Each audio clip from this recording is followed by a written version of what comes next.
Cool. We'll kick it off then. Thanks very much, Chris, for inviting me to do the talk. We had a nice meetup in Dublin 2 weeks ago, and it's the first time we hosted it at Vectra. And by the way, excuse the croaky voice. We had our Christmas party last night, and typical Ireland style, we go pretty hard. Yeah, we'll go through this anyway. I'll give a talk about the pods which we're using at Vectra. Um, um, but before we do, just to give you a rundown of Vectra, you may not have heard of Vectra, and just so you have a sense of the application that we're trying to move on here with the pods structure. We are sort of a startup, been around for 10 years or so, progressively growing. We've got about 100 engineers in Dublin, and the next base is in Austin. And there's an office in San Jose, but that's sort of where we're at the moment. We're a cybersecurity company. Our main product is a physical box that we sell customers, and we listen to all of the network traffic. And all that metadata goes through the box with a sort of AI algorithm, and it looks for suspicious activity, and it tries to identify threats. And then it surfaces that threat detection through the UI, so that the security analyst can then go and make some response to that those potential threats. And the UI we have looks like this. It's an Ember app, has a number of routes, has a ton of components. I think we're on about 2,000 components that we're using, probably about 30 to 40 routes that we're using. So just to give you a little background on that, and we've been around for a while in terms of AI. The response is quite successful. So just where we sort of sit in the market, we're actually in the sort of top right here of the recent Gartner NDR network detection response. So just a little context about where we are, and hopefully we can be more present in the Ember community going forward. So talk about pods. We have heavily depended on pods, and that's what I'm going to talk about today here from our use at Vectra. I've also heavily used AI with these slides, so yeah, there's some good ones, but yeah. And let's take a look at this one. This is from Nano Banana Pro. Just stunning representation of our journey. We're going to go from pods structure over to co-location, and then potentially over to Polaris and GJS files, hopefully. So, but just take a moment to see how spectacular the Nano Banana Pro, and even got like all the structures here pretty good. So really nice. Okay, so yeah, we're using pods heavily. So it's an old app. We're talking about legacy app. This has been around for 10 years. So pods were kind of an improvement when it was first added, and we'll talk about that in a bit. And so this will explain the journey where we've got the problem where we need to migrate away in order to get the latest Ember, and then what are some of the possible fixes, and then sort of hopefully where we'll go. I think everyone on the call is already probably intimately familiar with Ember by the audience, but just a reminder, a classic structure was individual folders for kind of purpose. So components had their folder, and the template for that component was in another folder. Our routes were in a separate folder, controllers were in a separate folder, and templates for that route was also in a separate folder. When pods came out, we were able to sort of group by feature. So we were able to have everything related to a component in the same folder, everything related to a route in the same folder, the controller route, and also the SAS with the template. This was really good for us. But we were able to allow teams to work on a particular route and a particular context in a really specific part of the code base when they made changes, there's a lot more sort of security about not inadvertently changing something else accidentally, causing a problem. So we've got maybe 40 engineers all contributing to the app on different features. So daily, you've got a lot of PRs going through, a lot of different changes simultaneously happening. So that pod's layout is well known, and that sort of is part of the workflow. And this is the new standard, so co-location, just as a reminder, where we're now co-locating our components. We can get our CSS with the help of an add-on, and our template and class controller in the same folder. But our controllers and our routes and the template for those routes is in separate folders. And this is where we need to move to in order to go back to the standard with Ember. Ember likes a conventional structure. This is sort of the timeline and the sort of reason why we're having to move. So we're somewhere here at 328. Everything seems to be happy now, but we want to catch up with the modern Ember. In 5.10, it was announced that the pods will be deprecated in the future, and in 6+, the pods will be removed, support for the pods. So this is the impediment. This is the challenge that we have to migrate. Why pods died? This is what I could find about the decision here was officially it wasn't really standardized, and so different add-ons were sort of implementing it sort of differently, or the support was a bit inconsistent, and there's a maintenance burden. So people having to support pods and non-pods added extra work for all of our add-on authors.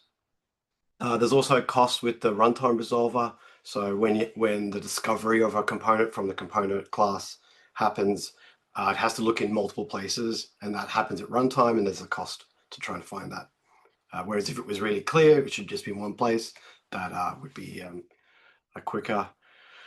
And then just generally the tooling complexity sort of, there's more,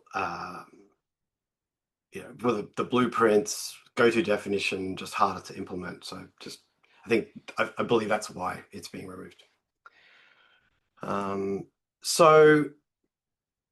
Just a point from Vectra here, we're basically starting this journey. So we haven't solved this problem yet. So this is just a bit of a look into how we're going and how we're going to go there. So we first need to plan this technical path forward. So we need to understand, what we need in terms of add-ons, what we need to change in terms of the CSS and the structure. We need to minimize the feature rework. So if we've got thousands of components, we don't want to have to rework those. That's expensive. So we'd like to be as minimal as possible, our kind of reworking any features. We also need to kind of educate the team. So everyone in Vectra are just familiar with the pod system. That's just the way they know it. So when we move, we're going to have to do that, like a planned move. So we're going to teach them how that's done, how the new system will work. It's going to be done over a weekend probably, so that there's no PRs that are going to conflict after the migration. And then once we have a good plan in, we're just going to kind of execute that. So far we're looking at this migration. The code mods have been fantastic, so really big shout out to people working on that, particularly the Ember code mod pod to Octane. Was brilliant. So big shout out to the author for that. Straight up, it just moves like almost all the components over. There's a few like leftovers, and it was super fast. So incredible amount of heavy lifting there done by the code mod. There's a few kind of like the leftovers, just as an example, was kind of our relative imports. So we had to sort of manually update imports like this, where it was sort of relative folder, and we just had to change that to an absolute import from the base folder. And LLMs script-wise we can solve that pretty easily. JavaScript wise, we can solve that. Our biggest problem is the CSS or the Sass.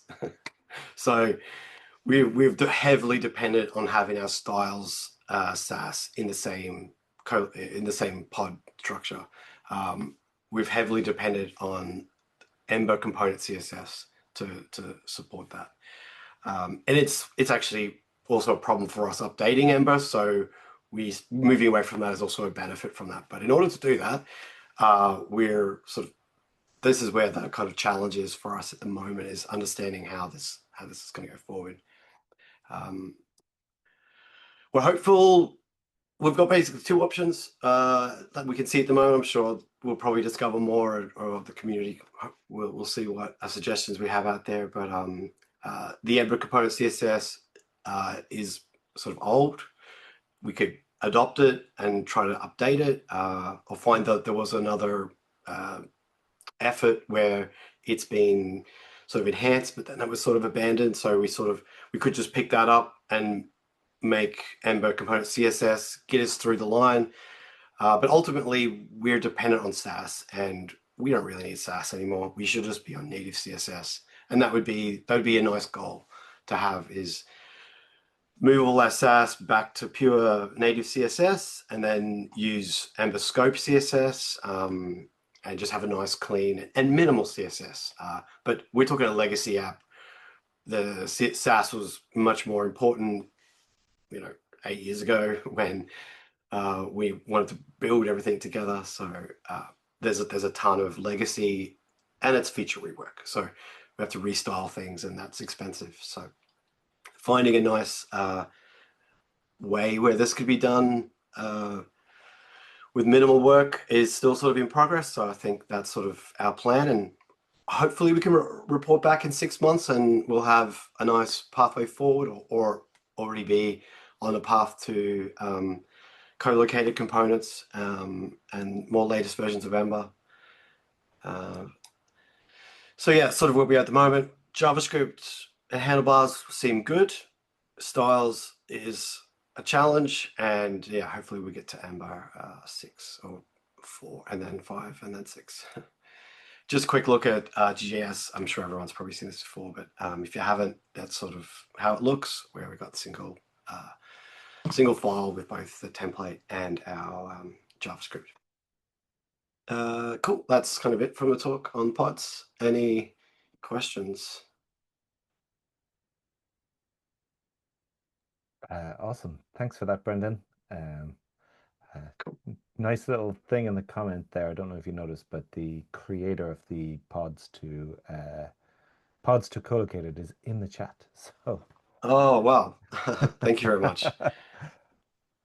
Yeah. Thanks very much. No, super helpful. Like, yeah. Or like LLMs, or like the agents have been really helpful as well. So I don't know if that's sort of a comment here with these sort of abandoned add-ons. It's really interesting to get or just see what the agents can do with an abandoned add-on, like just to bring it up. But yeah, it definitely like takes out of the trial and error kind of work, which is the sort of sluggish, slow work. Seems to be a nice or a promising way of sort of getting us there faster. Oh yeah, Ember Scope CSS is wonderful to use. Okay, that's great. Yeah, I think unfortunately I didn't find the Sass plugin for Ember Scope CSS, so if there's a way of using the Sass with that, but I think we just want to move to CSS, native CSS anyway, which would be great. do we have Cool. any questions? Anybody at all? If you want to unmute, feel free. Otherwise, put it in the chat. We can chat about it.